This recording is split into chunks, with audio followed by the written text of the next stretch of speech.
দিনটা ছিল আমাদের গাড়ি পুজোর দিন। আমরা চলে গেছিলাম পাগলা চণ্ডীতে গাড়ি পুজো দিতে।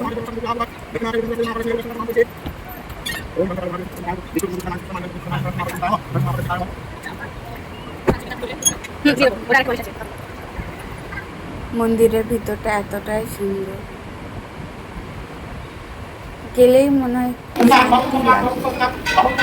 এখানে মায়ের পুজো হচ্ছে।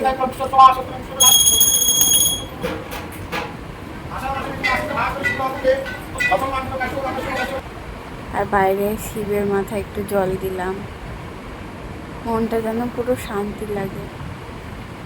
আমি আর আমার ছেলে,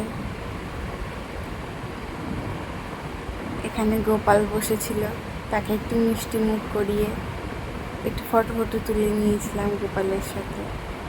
আমার দুই গোপাল এক জায়গায়।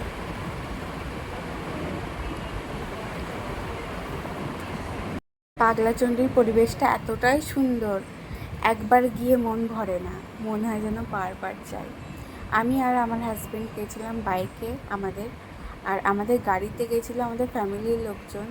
সবার যেহেতু একসাথে হবে না, তাই সেদিন বৃষ্টি হয়েছিল। আমি আর আমার হাজব্যান্ড তো পুরো ভিজেই গেছিলাম। তারপরে আমরা খাওয়া দাওয়া করে বাড়ি চলে গেছিলাম।